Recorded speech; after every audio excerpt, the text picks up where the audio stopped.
Miss Wilcox. I'm here at my desk with all my pens lined up and ready to tell you my favorite subject in math, integration. So what is integration? Integration is one of the two main branches of calculus, and integration helps find the area under a curve. So for graphs with straight lines, to find the area underneath the curve is very simple.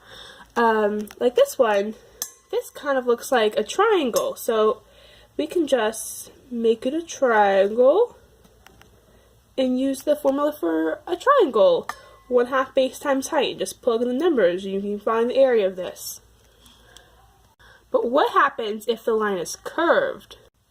So if the graph is a little more curvy, like in this y equals x squared graph, we can't use one of those simple geometric formulas to find the area underneath it. Instead, we can maybe start by drawing little rectangles underneath the graph. That will approximate the area. So if we draw tiny little rectangles like this, that gets about the area. But you see there's some stuff missing in there. So maybe we can draw some more tinier rectangles. So I can draw some tiny rectangles. Look how small my rectangles are getting. And as the rectangles get smaller, they get closer and closer to representing the area under the graph. So if we add up all those tiny little rectangles, you get the area under the graph. And that's what integration does. So let's dive right into finding the integral of this. First, we take x squared and place it right next to the squiggly line right there, which is our notation for integration, and we put a dx right there, since that's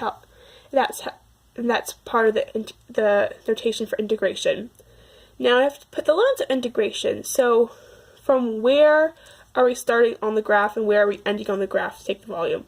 Let's say we'll start at 0 and go to 2. So we'll find the area from 0 to 2 on this graph. We'll find all this area right underneath here. So to do that, we have a little formula we can use. Integration is actually a little more complicated than this, but to keep it simple, we'll just use this formula. So here we see our n is 2. So to plug it into the formula, we do x to the 2 plus 1 over 2 plus 1. And that equals x to the 3 over 3. So now, remember our little, the 2 and the 0 way up here, our limits of integration? Well, they have to come back into play somehow. So what we do is we put a little bracket right here, and put the 2 right there and the 0 right here. And then we're going to input and substitute the 2 into the x, then minus the 0 substitute into the x. So it writes out like this. And so 2 to the power of 3 is 8 over 3, and then 0 is just 0, so we just ignore that. And so the answer is 2 2/3.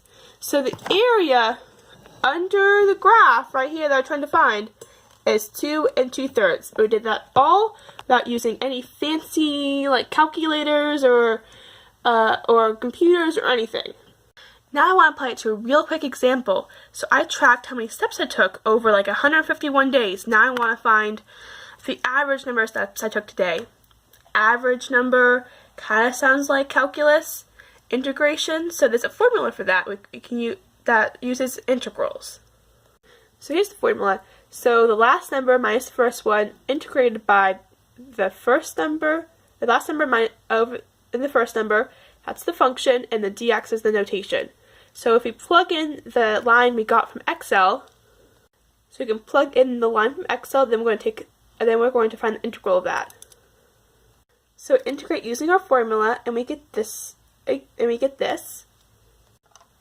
Solving it, you get this number. So the average steps I walked per day was 3606. Thank you for watching.